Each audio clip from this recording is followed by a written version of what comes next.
బలగం తర్వాత వేణుని ఇంత ఇంత గ్యాప్లో పెట్టారు ఏంటి? లేదు, వేణు బలగం తర్వాత ఎల్లమ్మ ఐడియా చెప్పిన దగ్గర నుంచి వేణు దాని మీదే ఉన్నాడు. ఎందుకు ఎల్లమ్మని కొంతమంది హీరోలు రిజెక్ట్ చేశారు?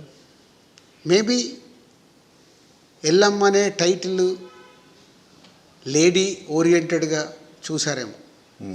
అంటే సబ్జెక్ట్ విన్నప్పుడు క్లారిటీ వస్తుంది. అది ఎందుకు, ఇప్పుడు నాని విన్నాడు, నాని ఇప్పుడు నాని శతమానం భౌతికుడు విన్నాడు, నాకు అన్ని కథలు వింటాడు నాని నాకు అక్కడే చెప్తాడు, సరే ఇది నేను చెయ్యొచ్చు బట్ ఈ కథ బాగుంది మీరు చెయ్యండి అని.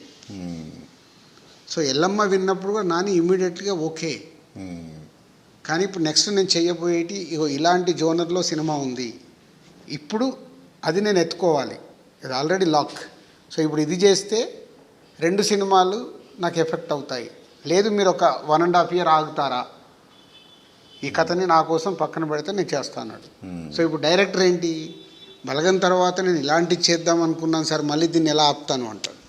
సరేరా బాబు, మరి క్లియర్గా ఉందిగా. నాని డైరెక్టర్ని పిలవమన్నాను, వేణుని పిలిచి చెప్పాడు, వేణు నాది ఇది.